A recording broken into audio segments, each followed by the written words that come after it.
Hey everybody, welcome to another episode of the Slott Symposium. I'm Zach Joyner. This collaboration is with the Spideydude Radio Network and the Comic Binge YouTube Channel. As always, if it's the two of us talking, it's going to be me and Hello. Paul.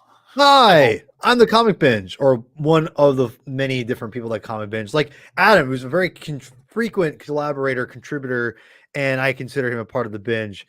And like Chris Clow, Javi Trujillo, and everyone. So, and obviously Zach, you're not on as frequently, but you are a part of the council. You are the original part of the council. I am a founding member of the Spider-Man Council. Yes. So you are embedded in the binge, but you're not quite to that status yet. No offense, but I love you. But anyway, we are talking today about Dan Slott's continuing, ongoing, long run of Spider-Man, the Amazing Spider-Man. And today we have issues. Let's see here, 618 to 621, and I'm very excited to talk about these issues. Mainly because of the artist, to be quite honest. Oh yeah. But there is a lot, but again, I don't want to blow my load too early here. That'd be too gross. But but at the same time, but listen, the one common denominator I'm going to say right now for the Slott Symposium, I think. It seems like, and I'm curious, because Adam's reading this a lot for the first time. Zach is kind of reliving it and having a lot of mixed feelings with Brand New Day and Dan Slott in general, as far as the writing goes. And Vietnam the original time you read it, and it seems like you've softened a little bit more as we read it out in a vacuum by itself without the other Brand New Day stories, whether for better or for worse. And it feels like at this point if you can listen to the other episodes, it feels like you've lessened your dissatisfaction with this run so far, with his run so far. Would that be accurate? That would be, yes. I feel like that because I wasn't on. Okay. Again, I have to talk about it because it was such a big part of me at the time. I was covering all this on Crawl Space, and so if you go back and you listen to those episodes, I was pretty not cool with it. My issues with this book are still there, but they're not as big of a deal. And I think that because I know where the next steps are, I'm like, okay, it makes sense. As opposed to where I'm reading it weekly, basically almost at that point, and I'm trying to give my hot take, and I don't like it. The Mysterio explanation here, I don't find satisfactory overall. We'll talk about that. Yeah. However, I don't know how else we could have gotten that to move forward. Kevin Smith wrote everybody else into a corner with that. As good as the story is, it wrote everybody else in a corner. But that was where somebody should have stepped up and said, look, okay, we're going to kill off Mysterio, but then what's next? And I think that's not Dan's fault. That's, to me, is more. That's comics, though.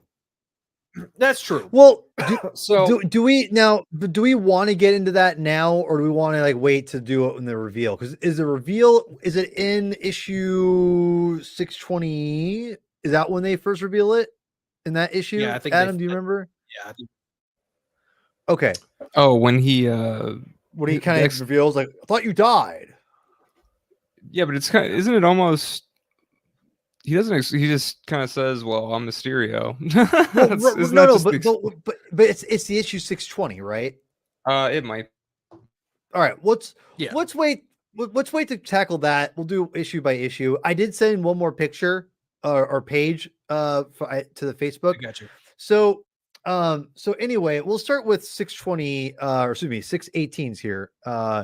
And Marcos Martin returns with Dan Slott for this issue, and I gotta tell you, I don't know how many times Martin returns to do Mr. Negative, and I'll be honest too, the story in general, I kind of forgot all about. And it's weird to read it at a place in the Brand New Day timeline because you've got Mr. Negative working with Hammerhead. I forgot they reintroduced Hammerhead being the whole gang war, which is very fitting considering the what we're dealing with now with the recent gang war stuff with Tombstone. It does feel, I hate to say it, a little repetitive at this point. Like, I'm like, man, it's like, we haven't done that gang story in a while, guys. We better revisit the gangs, and there's not really anything really unique about it, with the exception of Mr. Negative himself. And I do say that is the one. Go ahead. Mysterio, I'd say, is unique. I wouldn't really necessarily think to put Mysterio in a gang war story. Well, which this is sort of a bit, I would say the gang war trope, if you will, for Spider-Man. It's like overdone. Yeah, but at the same time, I go back to like the original gang war with DeFalco and friends, or is it Leonardo? I'm not sure which one it was, but that was fantastic. Friends for a point. Yeah, and it was that whole too. That was when they got. That's when they fired Friends and DeFalco. I actually thought that was actually pretty good. Yeah, that was pretty good. Go ahead. And then Conway's gang war run that happened in the early 90s between Webb and Spec is fantastic. I will hold that up against any of these gang wars. It is criminally underrated and unknown to people. Go read that. It's fantastic. But they've only reprinted the Tombstone stuff in one trade that's out of print. Yeah, but so this is not, I wouldn't even say this is a gang war. This is an ongoing saga with Mr. Negative. So I wouldn't even call this a gang war necessarily. It's a gang storyline. Now, that being said, Marcos Martin's Mr. Negative is chef's kiss. I mean, Martin does anything at chef's kiss, but it does. I love the feel that he gives and the depth of the look of Mr. Negative. And when he draws him, really a lot in this, and I love that. And the story, I gotta be honest, and this is just fantastic. This is great. This is actually one of the pictures I was going to show here in a second, Zach. But this I've got all sorts of. Yeah, I don't want to spoil the whole book, but I just want to say that what this story does, and again, without spoiling every aspect of it, what it does is what Dan Slott does, in my opinion, is take a lot of really fun things of Spider-Man's mythos and kind of weaves them together a little bit, no pun intended, and while also putting in his own flavor with Mr. Negative, and he makes it pretty seamless, in my opinion. And I remember reading this back in the day being like, okay, whatever. And we'll tackle the Mysterio aspect, because for those who don't know, Mysterio killed himself in the very infamous and very good, and I think legendary, oh my gosh, Guardian Devil storyline. At the very end of that storyline, Mysterio kills himself. And he comes back. He's somehow back in this. And I know Peter David kind of toyed with some stuff back in the day before. And then now we have this. We'll get into the whole Mysterio thing in a second, but basically Slott comes in and reintroduces the gangs with Mysterio tied into it. He's literally puppeting a character. It's really interesting. And I just want to say that this, again, like, I remember not like remembering this super well until I read it. I'm like, oh yeah, I totally forgot this happened. It's not the most memorable stories, but there's fun stories. Does that be kind of what you guys would say? Because this, at least with these, my overall impression with this issue mainly included, I would say is just kind of, it's not like groundbreaking. It's not going to move the needle, but it's fun enough. Would you say that's an accurate assessment? Yeah. Okay. As a story that is kind of divorced from the rest of the Brand New Day stuff. Of the Gauntlet stories, I feel like the previous story with Joe Kelly and the Rhino, and this was an incredibly strong start to the concept of the Gauntlet, which is all these villains kind of wearing Spider-Man down because we're building towards Grim Hunt. Is this part of the Um, Gauntlet? That's Oh, why I on the didn't cover, even realize it. It's Mysterio. Duh. Okay, I'm so The- sorry. I feel It's like in an the idiot corner now. box. Yeah. Yeah, I totally. Dude, I thought the it's Gauntlet in was the corner written. box. That's right. Okay, my bad. No, my bad. My So bad. I that's forgot. cool. So so to kind of tell people what this was, the Yeah, yeah. Gauntlet was it wasn't a storyline so much as it was a story concept. Yeah, reintroduction to all the All main these foes. villains are, yeah, basically the first 2 years essentially of Brand New Day was all about these all about the new villains, For all better about these or worse. Brand New Day. Yeah, for better or worse, all these brand new characters. In this, the final push towards the end of Brand New Day, which is we're going to be covering that because I'll talk a little bit about 647, the issue that came out before Big Time, because there is a small story, but it's kind of just a fluff story. So I will talk about that towards the end. But just for completist sake, Okay. so this story is relatively strong. I think I like it more now than I did back then. I see the trend has because continued. The trend continues here. I like, first of all, Martine's artwork, the color palette in the first few pages with the mafia element, where it's very kind of light and not very, there's not a lot of depth to the colors, really makes this opening splash page pop. And then you got this fight scene, Ditko, baby, that is very, very Ditko and very Ron Friends-esque in terms of like the different Spideys and Spidey in a casino. And look how gorgeous this is. there's not a lot of depth to the backgrounds. Doesn't But need it's it. the details. But it does. Hang on, I was gonna say it doesn't need it, because there's so much detail on like the casino tables and then the money, and so like it has that very unique contrast. And Martine's a very European style of artist, and if you've read a lot of European comics, then he's very, very much like that. And so it really does do well. You asked specifically asked for this page too. I forgot. I was talking about this before you got on the air. I forgot Aunt May was such a bitch. I forgot. I forgot about it too. That was awesome. That was awesome. I was like, damn. And I remember disliking it at the time. I did not like that. I was like, what the? Because like, again, Brand New Day era. Why are we keeping the old bat? I am on record. I'm not an Aunt May fan. However, having read more Spidey comics in the last couple of years and gone through and done more of a read through, I'm more okay with May than I was prior to. So like on my read through, I'm like right in the Clone Saga. And so almost caught up to the Clone Saga. And so I'll have read pretty much everything since.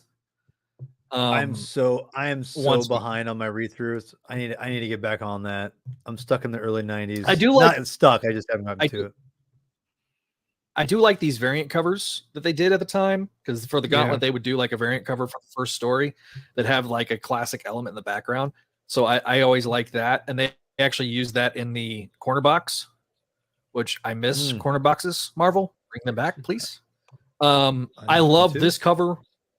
I think it's a really, the contrast, the colors, the blood dripping, just a beautiful cover. And then Martine kills it. I mean, we made it the freaking graphic for the show. As we should. Because it's, look, I don't know if I've told, as a brief aside, I've never told you guys what my favorite issue is of all time. And it was it's the friendly neighborhood one, right? Or no, or like is it the Morbius one? Yes. I want to make sure it was Martine, because I could be confusing him with.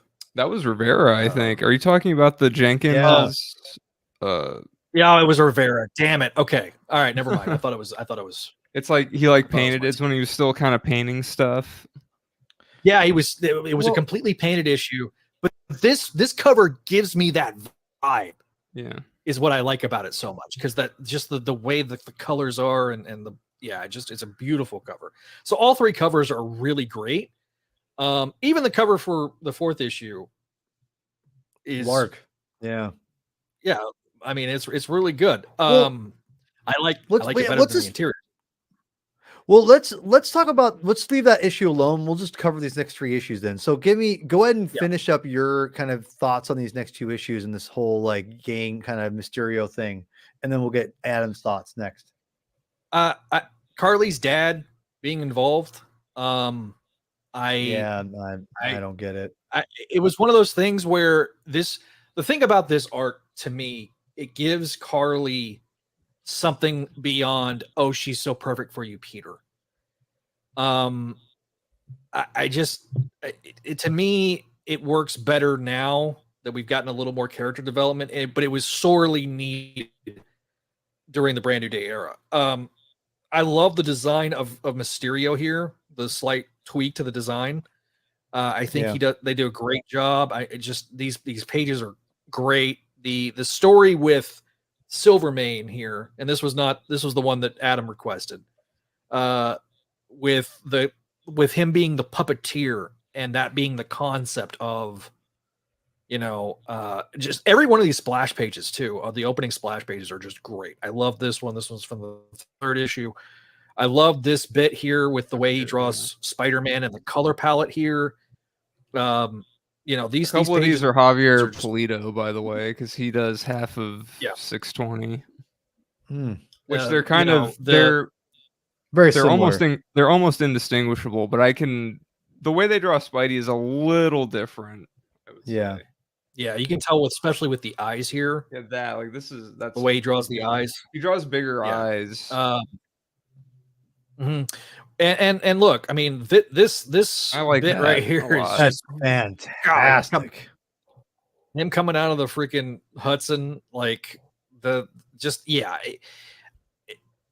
is he a poor man's Ditko? Yes. Do they lean into that when we get to like Spidey's Sundays later on, like during the brand new day? But this story, it's interesting. Obviously, these characters were revived via clone conspiracy, so their deaths are kind of irrelevant. But it really just makes it's a very fun 3-issue story. The threat of the Devil's Breath, I think, is well done. Nobody had touched that. Obviously, the Mr. Negative element here, with it being Slott writing him, helps. You get your pet character, you work. So this does a good job of integrating Mr. Negative into the Spider-Man universe by having the contrast with Mysterio. And as a result, I think that's what makes him a villain that is continue to be used. Unlike the other villains, a lot of the time with Brand New Day, they weren't tied to another villain, or there wasn't this contrast. During this, we had Mrs. like the vomiting vulture, right? We had, Skittles depending. I mean, I can't use that phrase. Craven's daughter.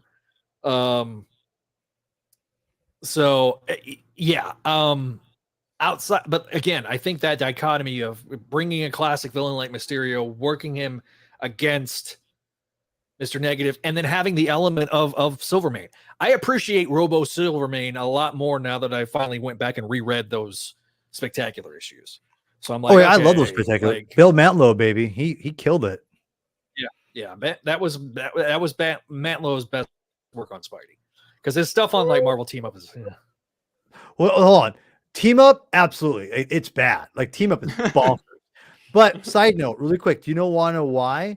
He kind of didn't take his job seriously, obviously, at that point. And it was Jim Shooter who almost called his A out and said, and always criticized him. And then basically was like, when Shooter got the editorial, like the head job, he thought he was done. Shooter said, no, no, Bill, I know you can do good work, and you can get another chance. And then Bill Mantlo went out and balled out and did some great work for Marvel after that, like fantastic work. So, just side note on that. Yeah.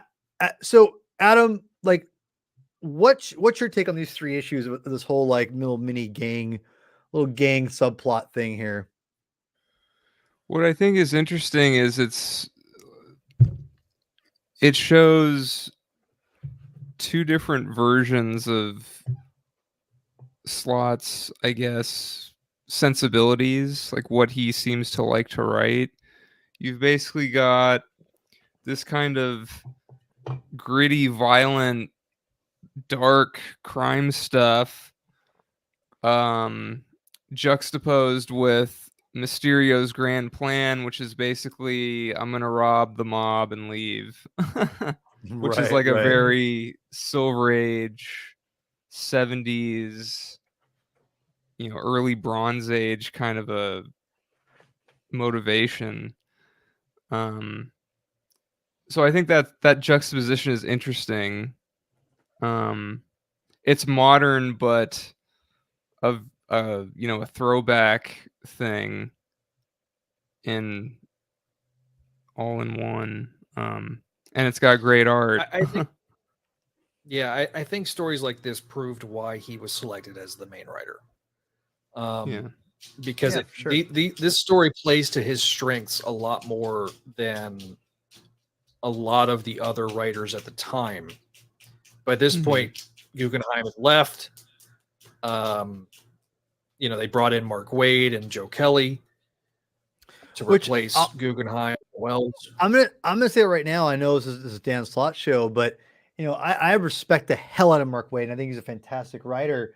The thing is, I thought Mark Waid was pretty mediocre on this book for the most part. I don't think he never blew me away. His Marvel stuff's always been hit and miss, but his Spider-Man comics weren't always bad necessarily, but I was not always overly impressed, and I expected a lot out of him, and he never lived up to like the Flash or because even considering now his like Batman and Superman title, which is phenomenal. I only read the first 6 issues, and it's great. And he's done, so his Daredevil work I thought was a little overrated myself. Everyone else disagrees with me. I'm not in love with it as much as everyone else is. It has some strong points for sure. But his Spider-Man never really blew me away. I always thought it was just okay. So I thought good. Honestly, I'll be honest. Yeah, good. Wade is the modern day Denny O'Neil on Spidey. Yeah, I agree with that. DC writer. Yeah. But mediocre Spider-Man writer. He's not. He just doesn't have the voice down. Had some cool, fun stuff, like when Denny O'Neil did the Muck Monster between Sandman and Hydro Man. That's genius. His last issues. That was a great issue. Yeah, that was great. That's a great idea. Yeah. But Mark, wait,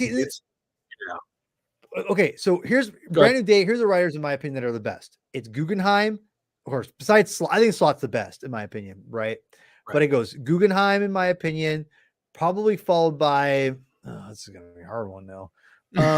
Maybe Joe Kelly. Maybe I'm trying to. Who else am I missing? Like a Gale is terrible. And Gale's at the bottom of the list. Right. Yeah, right. Okay. But so let me list them off. You got Slott. Okay. Guggenheim. He's number 1. Wells. 2. Gale. Right. Well, Gale. No. And he's then the you had Van Lente, Kelly, Wade. And I think that's it. I probably would honestly put Kelly third, to be quite honest. I'd put Kelly third, Wells next, even with Shed withstanding. Van Lente is just kind of there. And how would this? Oh God. I put Kelly, then Wade, then Wells, then Fred Lente, and then Gale, put him at the bottom of the ocean. Sorry, I meant his stories, not him. His stories. Fits with the theme of these issues, right? So the thing, I'll say this: the thing about Gale was he only did like 5 or 6 issues, because they were like so 4 bad. of them were so. Yeah, they maybe 7. I think he did 7. There was one issue where he kind of was like tying up subplots that was really good, he was writing off somebody else's stuff and like tying stuff in. That was the one issue I liked with Gale. I'm like, okay. And then I've read his like digital comic that he did with Pat Olive, and it's all right. Mhm.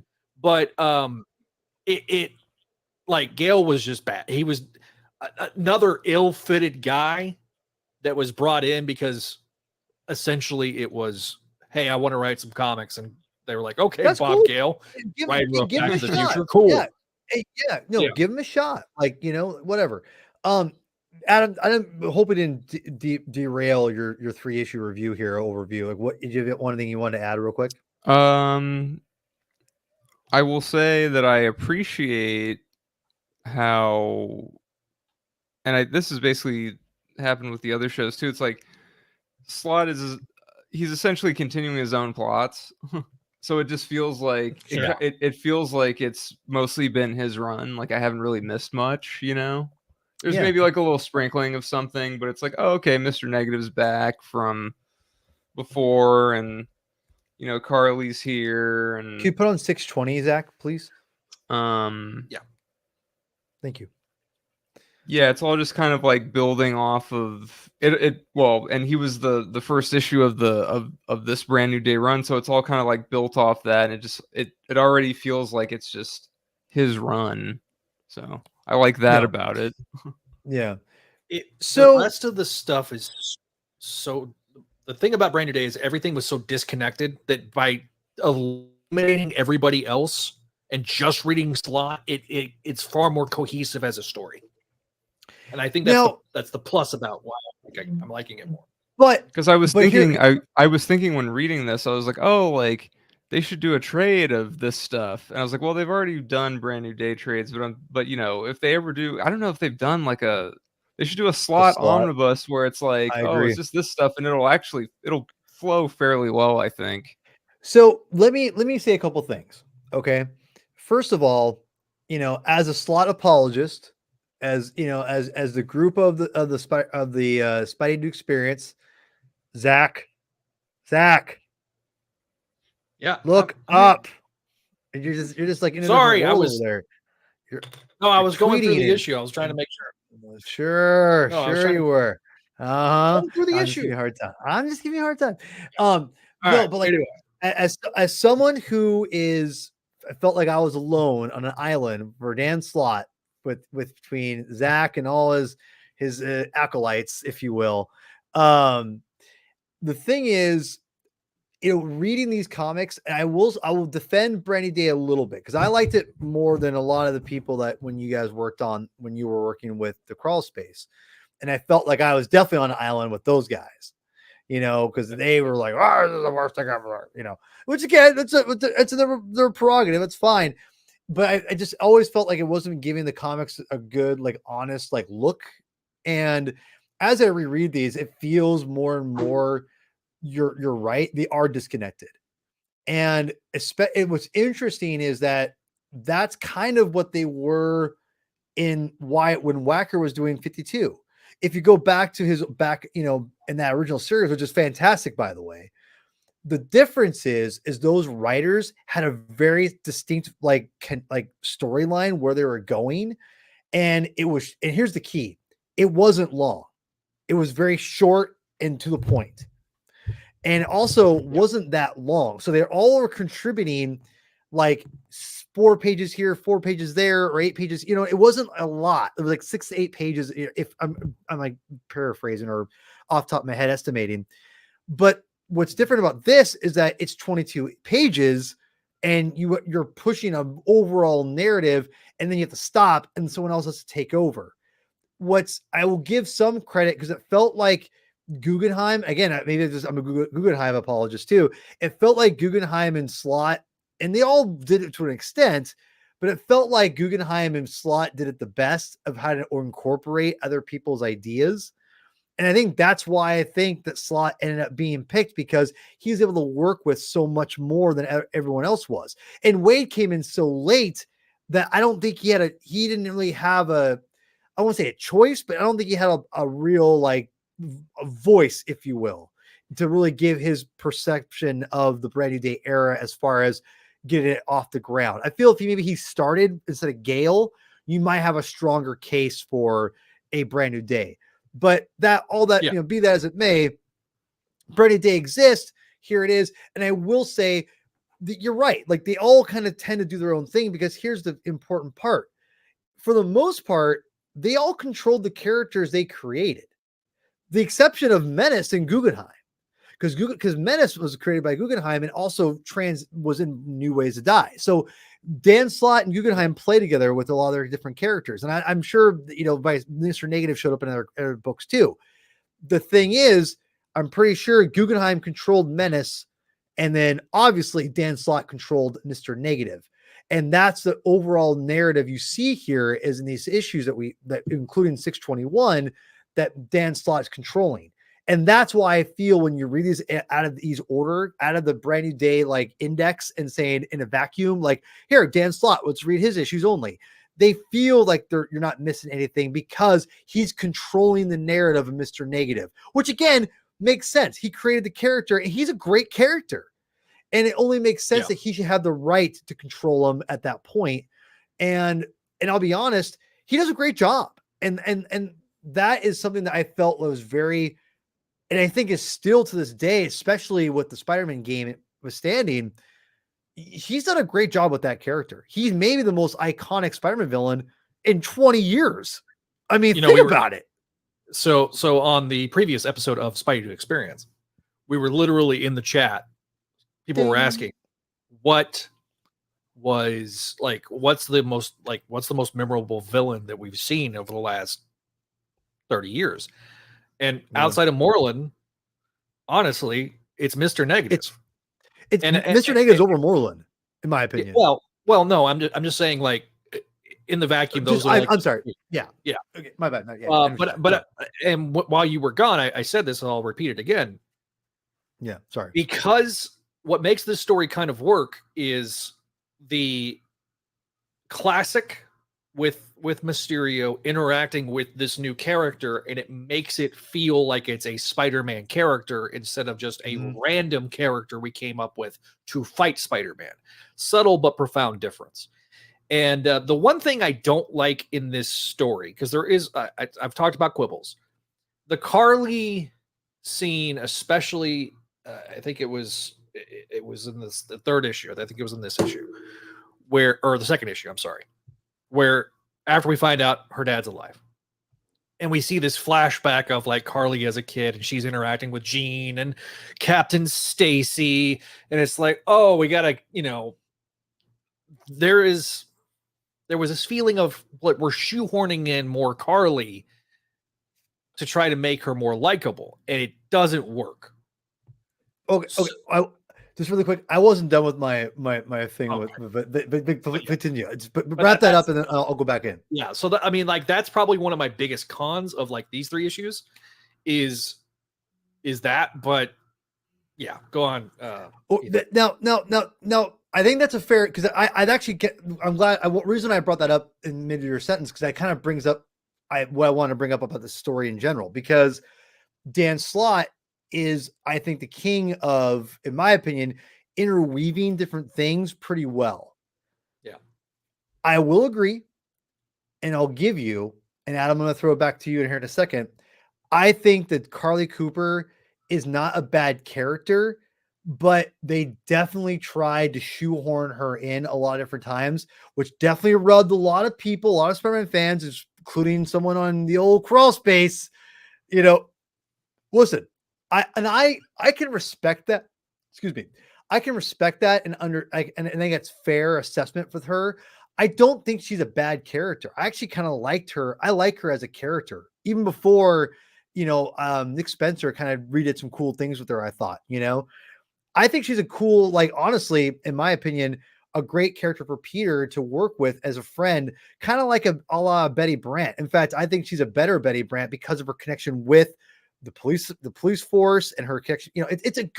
She's a good character. Now, does that mean how they incorporated her into the Spider-Man universe was always perfect? No.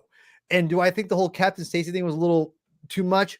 Yeah, I'll see that. Now, but I will say, again, back to what you're saying as a positive and a negative as well, I will say him incorporating Mysterio, Mr. Negative, Hammerhead, Silvermane, all of them together, it's pretty seamless. And the fact that Mr. Negative fits perfectly right into all them, it speaks to I think the craftsmanship of Dan Slott, which I'll be honest, and this is maybe being the apologist here, and you can call me out, Adam, and before I throw it to you, Adam and Zach, you can call me out on this too. I think it matters more to nail Mr. Negative in that context than Carlie Cooper, in my opinion. So if I had to choose as a writer, as a writer standpoint, I would say if I had to choose to nail, like, incorporating in the current continuity a major villain opposed to a major new supporting character, I'm gonna go with the villain. Just me. If I had to choose between the two, I'd choose that. If that's being a Slott apologist, so be it. If you have any quibbles with that, let me know, Zach. But Adam, what's your take on that? What we were just talking about? Hold on. They're good, man. Oh, Zach, right, you go. So I'll jump in. So yeah, please. Yeah. So Well, here's my thing about Slott, though. I agree with you to a point. There also gets to a point sometimes when he gets with continuity where it becomes continuity porn, and where it's like for example, the whole Jean DeWolf at the very end of the story, right? Which sure, I thought that was okay. That's fine. Yeah. The Captain Stacy bit where that's what causes Peter to realize it's Mysterio. Okay, cool.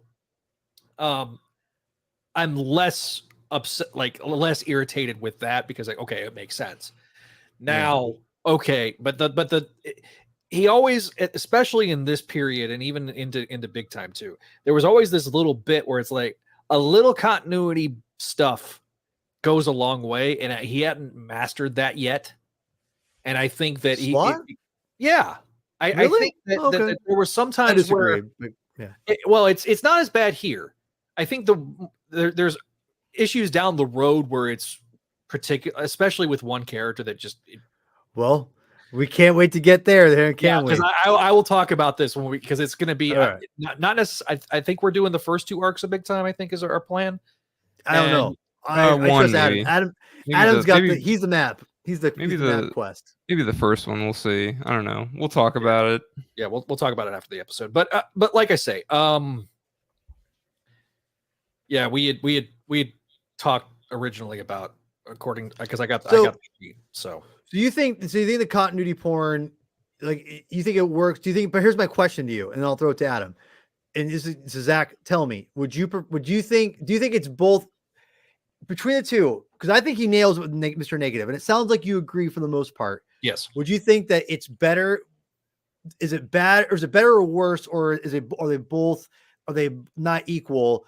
If he nails the villain on that side of the continuity, or not continuity, but intertwining him with the current continuity and the mythos, opposed to a major supporting character. Because I think it's better to hit if you're going to nail it between the two, it's the villain. If you have to pick between one and the other, in terms of a binary choice, yes, I agree with you.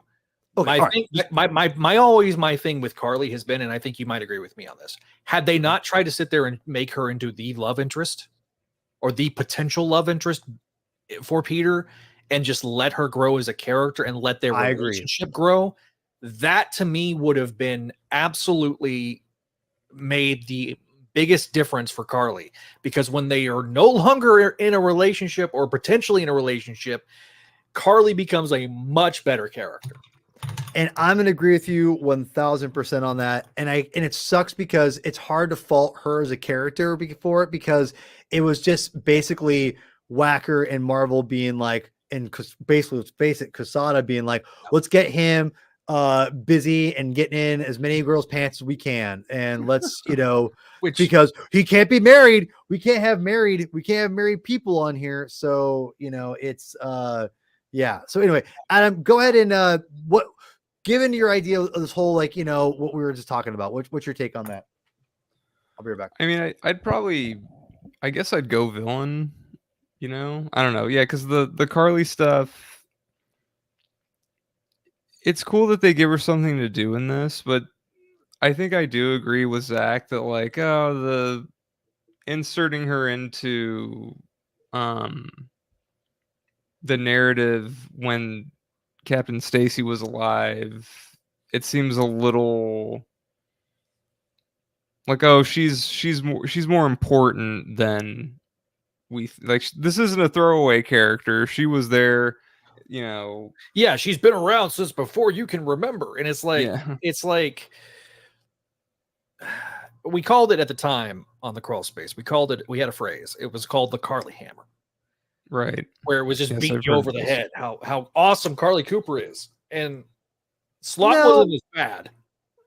I don't know if it's like The upper I'm not writers sure if were- it's I'm not sure if it's like, oh, okay, because I feel like it's not in what we've read. I feel like it's not terrible. Like it's not Yeah, it's a not huge that thing. bad. I would honestly say probably the most egregious thing is like, oh, we put her into the back issues technically, like that timeline. You know, that's yeah. I would say But- as from what we've read now, like that's the worst thing. Like, oh, she knew Captain Stacy and Jean But the Wolf and here's my oh, the and really actually, and that happens with Yuri Watanabe too, because she's yeah, in you're this, right. and she's Yeah. there also. Yeah. Who's Gina Wolf's partner? Who's like, oh, Yeah. by the way, I was Gina Wolf's partner. Okay, couple things with that. Now it's funny because Yuri Watanabe is what a pretty substantial character, like thanks to the game. And Yeah. I'll be honest, the game does a great job with that character. So I just want to make that put a little pin in that. I have a couple things to hear. And I think those are all fair points. I don't think it's a Carlie Hammers. That's an overstatement in my opinion. I don't think that's a For that's these a- issues, I would say it. I would say yeah, for these issues. But the 'cause Carlie, that's- hang on, the Carlie Hammer. To make myself clear, because if I didn't make myself clear, I want to make it. The Carlie Hammer was more of a problem with the other writers than right, Slott. right. Fair enough. Okay, fair enough. I can't speak because I'm not going to read those issues for a long time. So I'll get there eventually. But Zach and Adam, hear me out on this. My one, and I think you guys would agree with this. Why do we love Marvel Comics? And why do we get mad about continuity so much? We love it when writers do and they interconnect these characters. That's what we love it when they retroactively do that. Now, there's a good and a bad with that. I'm not saying it was done flawlessly, but I do appreciate some TLC that he's trying to give you. They're not like definitely connected or anything like that, Right. but like the fact that their dads, or her dad knew Captain Stacy, and she does have a connection to that past. It does make it a little bit more rich in a sense to where she's connected to good cops. And I think that ultimately is what he's trying to do through continuity porn. And it feels like does it kind of feel, because I'm thinking it kind of feels like, oh, this was for like the new readers a little bit, Yeah, like, a little bit. This Yeah. is like, okay, we're gonna give this character a little more gravitas for the new readers. Like, oh, okay, like so she was around, back then and stuff that you maybe haven't read. Go download that shiny new app. Yeah. Because by this point, Marvel Unlimited was a thing. Which is awesome. Yeah. So yeah, let's wrap up these 3 issues and we'll just talk about again. Please, I want to like do a topic. I want to pose this question. I want to know how we feel about Mysterio in this, because I was going to ask because I want to, because I'm thinking, like I said earlier, I feel like it's the tale of two tones here, this arc, because like I said, you got this dark, bloody crime thing, and then you've got Silver Age Mysterio. And I'm kind of like, I'm wondering, like, does it fit? I mean, it's an interesting idea, and as what we're talking about, it kind of brings in the two worlds of the character. But like, does it maybe seem a little out of place? Because it's so, and then it's like, oh, his master plan was just to take the money and run, I got a lot to say about this. Go ahead. That's Go ahead, why I wanted to bring it up. So yeah, because before we moved on, I wasn't talking about Mysterio in general. So this is a great about his resurrection, if you will. That's why I was like, oh, I want to pose the question. We're good. With No, the I love idea it. of I like this. Of like like I said before, the juxtaposition of like these two different parts of Spider-Man's world here. So here's what I'm going to say real quick. as far just get this out of the way, as far as his resurrection and why he comes back, it works. He says, I'm Mysterio. Duh. It Yeah, honestly that's makes pretty much. sense. I do like what Nick Spencer did to him later, even though the end result wasn't always the most consistent thing in the world. But Mysterio, he did him right. I felt like he did a good job with him right. But that being said, I will say that what you posed a great point. I think he fits in perfectly with this. And I would say this is a strength of these 3 issues is that he's able to incorporate Silver Age Mysterio and bring him back to his roots after being literally from the ashes of Daredevil and Peter David's kind of weird thing, which again, I need to reread those issues eventually. Oh, I will eventually, but I mean, I need to reread them maybe sooner because not to mention the whole like slightly unhinged John Byrne, Howard Mackie take on him too. I've never even read that before. I that is something I can't wait to get into because that's crazy. Yeah. But that being said, you know, I'll wrap up here and I'll throw it to you, Zach, in a second. But I do think that it works in this context, and this is where I think Slott's strength as a writer is so good. I think he understands characters better than most people realize, and I think that he may not always, his stories may be a little kind of like just complicated or a little too much going on, but that's because he understands, I think, these characters really well and what makes him tick when he really understands them. I don't think he understands every character like Iron Man or whatever, but Spider-Man, he knows that world inside and out. And I think you see that right here. He knows these strengths of these characters and plays on them so well. The whole Silvermane thing, the Hammerhead thing, Mr. Negative. That's why Mr. Negative is such a great character, is because he knows intertwine them with these Silver Age characters with a modern age, you know, gang thing that's been going on for ages. He puts all that together in a blender, but instead of just being a big, you know, going to Emerald City Smoothie or whatever smoothie place you go to and get it all big blended all together, he's able to actually go, actually, here's what I'm going to do. I'm going to put it on a plate and get your vegetables over here. We got a little bit over here, a little bit over there. And he puts it all together in a nice, great meal where you're like, this is a good story. And I think that to me is what makes Mysterio work in this light and knows Quentin Beck's personality pretty much inside and out. So that's my take on Mysterio on these 3 issues.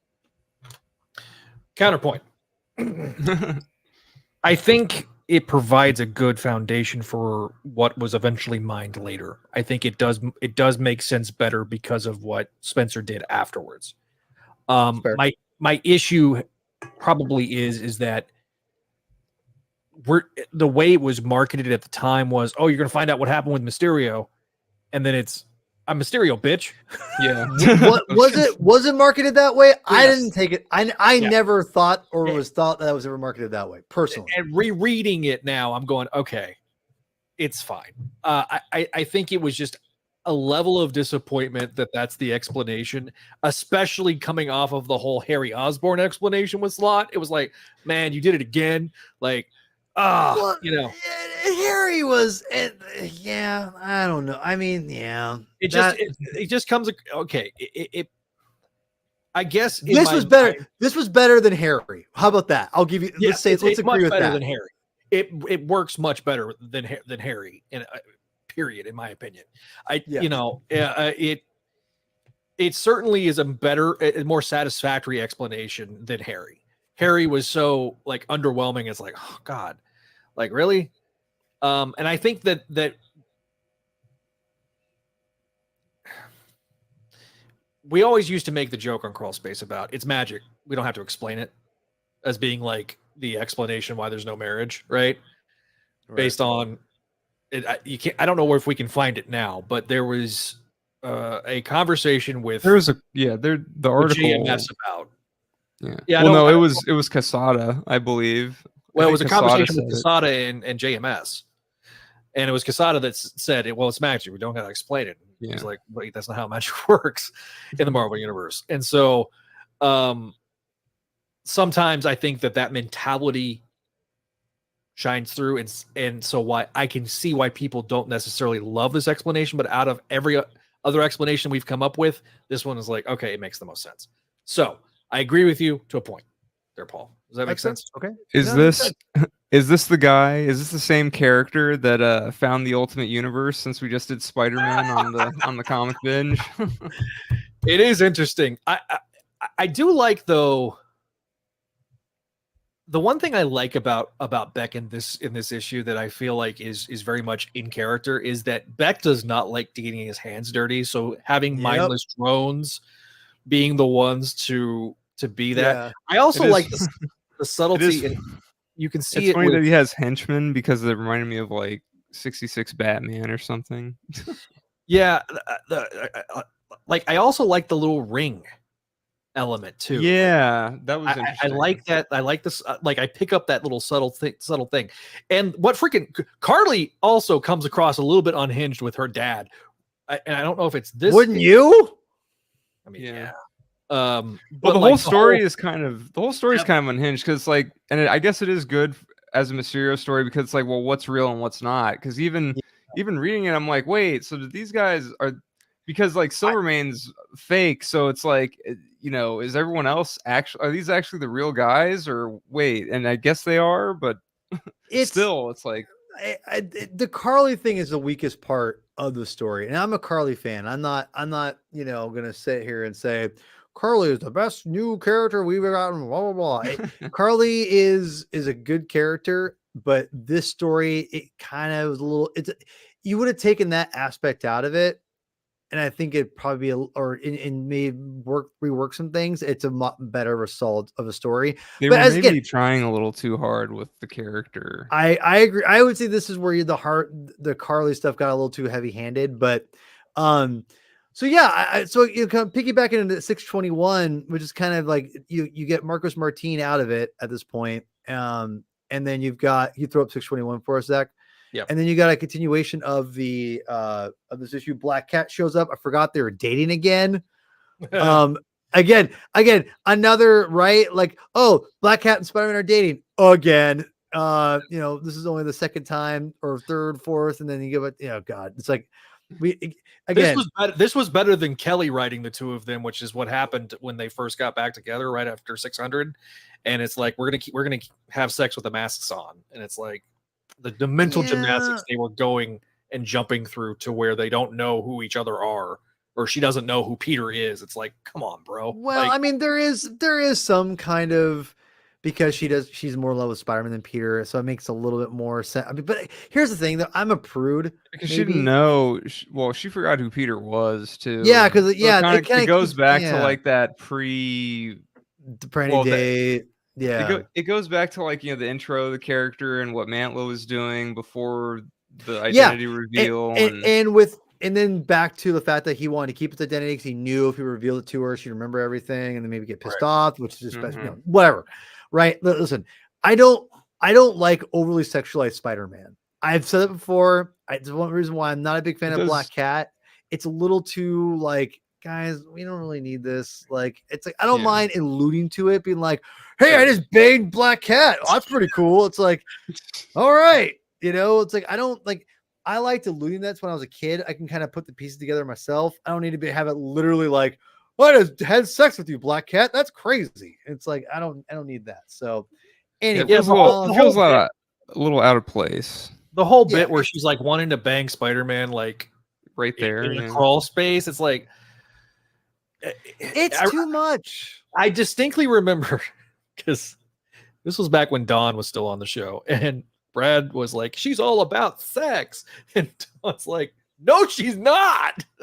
Like he's she's not. Because like she's not. To basically distill her character down to she's just sexy.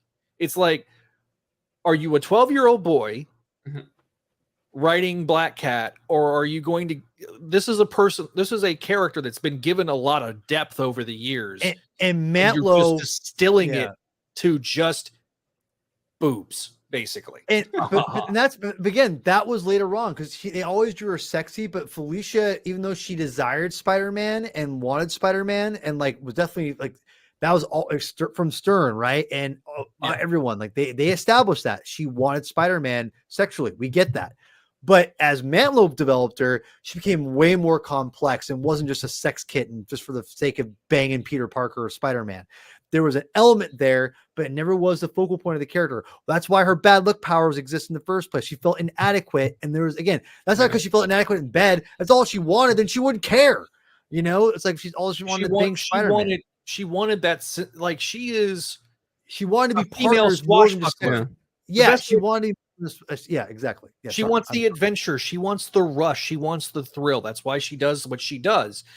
Mm-hmm. That's why I feel like the Jed McKay series was actually so good, is because it actually everyone loved that series. Yeah, it tried to move her forward while still she's got sex appeal, but there's more to her, and especially in an era of we're trying to make more three-dimensional female characters. It really does not age well. It doesn't. And they tried. And I think this is the legitimate start of Marvel. I mean, I don't want to say it's literally they started this year, but around that time frame, they really started putting an effort to, like, I mean, there's cleavage on here, just outwardly like, hey, there's some boobs on here. But that being said, it does feel like they are trying harder at this point in their career and their time as a company to really work on their female characters, which I think Marvel and DC both have done a good job. And as a father of a young girl, you know, and again, people who want to show up their sex appeal, that is not within my right to say yes or no to, but there's more to obviously to women than sex appeal. And that's the whole point. And I feel as a father now, giving my kid, you know, comics to read, it's a much safer place. Because even as a kid, I felt weird reading women characters because they were over sexualized, and I could never really connect to them because I felt like they were supposed to just gawk at them, not like read about them. So especially like you know, late 80s, early 90s, where it was just pure cheesecake, and it's like, man, because like reading those now, it's like, oof. And there's a place for that stuff. And I don't want to say that people who like that are bad. It's just, it can't be the only thing available. And as a father of a young girl now, I'm so excited we have things like Ghost Spider, you know, and things like that, because those are fantastic looking and like awesome dynamic characters that aren't overly sexualized. Even Black Cat's gotten better over the years. So as far as like how they draw her. So I'm grateful for that. Just wrapping up this issue and we'll get out of here. This is maybe the weakest of the 3 or 4, excuse me. It's not the greatest. But I will say what's important. I know you're not a fan of these interiors, it sounds like, Zach. I like Michael Lark. I loved his run with Ed Brubaker with Daredevil, which he then later on did Criminal, which is overrated. But anyway, but I need to reread it. I've got a big old hardcover out of print trade that I need to reread. But when I read it back in the day, I remember just thinking, this is literally Sin City Light. But that's a whole other podcast. But Michael Lark is a great, fantastic artist. He is, I think, maybe even underrated at this point. He does great, gritty work. Love his Daredevil run. He draws maybe one of the better Daredevils ever. Maybe. Look, I like the interiors. It's not my favorite. I really liked him during Grim Hunt because I thought he was. I wish he would have drawn the whole thing, or him and Chicheto would have. Yeah, I forgot he did Grim Hunt. Yeah. Bounced back and forth, but I like his lizard. The very end of the issue, but then that reminded me of Shed, and I got really sad. But it's an okay issue. It's a easy one and done breezy. Yes, the over sexualization of Felicia's here. There's one thing. One thing, I'll be done. The one thing it does is it gives you another level of Mr. Negative's power level, and that's important. Yeah. So which I thought was cool. But anyway, I think Lark does a good job with the Mr. Negative scenes. I do like that we have a resolution and that Felicia is trying to protect Spider-Man. I do like her motivations in the issue. The whole Carlie and freaking Michelle Gonzalez, which what a just bad character. I never liked Michelle. And so like yeah, this was the issue where Carlie was unhinged, by the way, with her dad. But it was a good like resolution to the plot. It's not something that drug out. Definitely reads well. This would be the last issue he would do, full issue. He does do 647, which I just as a side note, since we're getting to the hour mark, we're not gonna like break it down. It's essentially like Maya Lopez. Remember that chick that Peter was making out with? Here's the story. And she's like supposedly in the background of all these other stories, and it's like tries to connect everything in. And so she shows up during the party in 647 where Carlie is like, "Oh, what are we, Peter?" And the artwork's awful. It's probably one of my least favorite Carlie panels of all time. And it just, yeah. So that was the week before Big Time. On our sheet, we have Big Time and Revenge of the Spider Slayer because we're kind of doing like 6 issues. But I think with Big Time being as big as it is, maybe we just do the 3. So we'll talk about it internally. Yeah, we'll see. Any thoughts about this issue there, Adam? Because you haven't talked yet. I mean, it was fine.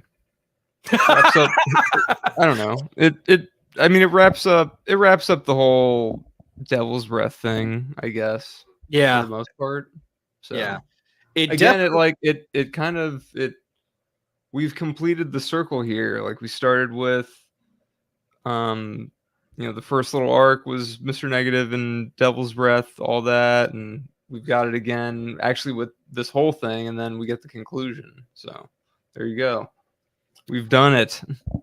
Yeah, I did. It's funny because I was asking Adam, Zach. Oh, I was like, yeah, because Adam's like he's a total map of this whole thing, which I just appreciate like crazy. You're a good organizer, Adam. You should know that. Like, I'm not sure what you do for a job or whatever, but you should be in the organizing field because you got that down. I appreciate that. You're good. I do want to note, cover artist on this is Maury Hollowell and Dexter Vines. So on this cover, okay, it was not Michael Lark, and I guess Ed McGuinness did a backup in this book, but it looks like McGuinness, to be honest. Yeah, but apparently McGuinness did some interiors. This is according to Marvel.com. So okay, but yeah, like it's funny because when I asked Adam what the issues were, he told me that these issues there's also a backup, but like it's not really anything. I'm like, I'm not reading it, so I didn't read the backup. Yeah, based on that, it was interesting to read. I think we had it originally because I saw it in like, the Dan Slott stuff, but then when I looked, it was like, where's his thing? Like this is part of whatever, and it's just this backup, and he co-wrote it. And it's like, whatever. And then I looked at the first page, like, it's the woman from the first Brand New Day issue. It's like, okay, whatever. Like this isn't important. It's Maya Lopez, that character we'll never see again. Is her name actually Maya Lopez? Never. Yes. Never say never. You will. One last thing. The Aunt May in this one's even like she was savage from like the first 3 issues, but like in this one she's even like cold-blooded, was like, Harry, get your ass out of my house. And then she's like, freaking Riley's can go back to Boston. It's like and Mary Jane's in this. Yeah, Mary Jane and Harry were living together, which gave me Spider-Man 2 vibes. Which overall, 3. Yeah, 3. It does remind me of 3. Which is not good vibes. Those were terrible vibes. This was like 3 years later. Yeah. Well, I was trying to put that into a plug for the commentary we did. Well, also, he does make that comment like, yeah, remember that time I held you from a bridge? I'm like, oh God, they acknowledge it. Like, why? It's like such a weird, it's so weird. I remember when I was the Green Goblin, it's like, what? That's where the continuity porn, like people don't talk like that. The Slott speak, that's like a classic example of like, Dan, people don't talk this way. There's ways to seamlessly integrate things like that, and this is not one of them. I'll say this. It's making a joke out of like a serious scene between the two of them. Yeah, well, to be fair, if I remember the scene correctly, isn't it? Doesn't he take her and say, "I'll never hurt you"? But he does Yes, exactly. Yes. Okay, you're okay. So to be fair, it's it's not good. He acknowledged it like Harry did, but at the same time, he is like he did tell her Mary Jane he would never hurt her. So she does. So because I was thinking like, why would she trust him? Like, oh yeah, he didn't hurt her. He was actually telling her like, I would never, in his weird twisted way, messed up way at the time of the Goblin Serum, I would never hurt you because I love you. You're my friend. Like right. I think that, which again, chef's kiss JMD Mateus for writing a fantastic scene. Man, I cannot wait to get to the death of Harry Osborn because we've already done Child Within. Like on Comic Binge, like that's gonna be one of those like I gotta be there for that. So yeah, that'll be an epic. That'll be an all timer because that is probably the most. If I think Child Within is number 2, the death of Harry Osborn is probably the most underrated, underread, underappreciated, underdeserved, whatever accolades. Get out there. It's a top 10 Spider-Man story, hands down. Write it down. So anyway, yeah, man. So so Adam, you are the map. You're the map quest. We were talking about that because I've got the slot debate structure pulled up. What Slott Symposium, sir? I'd have to look at it again. Well, I remember we mapped it like once when we were first talking about it, and then I think I redid it because I was like, oh, this is all gonna work pretty well. Either way, getting into if you guys start, Superior. is it just big time? Basically, well, we're starting at big time regardless. On like so this is the end of what we had said. Like the pilot was the prelude. We covered everything. This is part 1. Brand New Day is part 1, and then we get to big time. And we kind of have it slightly broken down from there. But I think with big time, we'll at least cover the first 3 issues. If not, we'll cover the first 6 issues. So just if you're watching this and you're like, you're having fun, which if you are, subscribe, all that jazz. But listen to both our channels. But listen, just go start reading big time. We're gonna analyze the hell out of whatever we cover. It's gonna be at least the first 3 issues. We're gonna have Neil on the show. We're going to try to keep it like this around this time. It's going to be hard with 4 people, but and I think that's why separating maybe doing the first 3 issues because we're adding a 4th voice to it. Maybe that'll make it a little easier. We'll talk. We'll at least the first 3, if not more, but regardless, we'll let you know on our social medias. All that jazz. I do want to thank our Patreons over at, on Spideydude side of things. Thanks to our patrons over there. You guys see them up on the screen. Allison, Cindy, Ed, Georgia, Greg, Janelle, Jessica, Jurgen, Joyce, Catherine, Kale, Laura Howard, Lump Moose, Master Drammond, Phoenician, RJ, Vanessa, Vicky, as well as Sarah, Tara, and Walter are spectacular patrons, and then our VIPs, Scott McGraw and Venkman. Thank you guys for your support.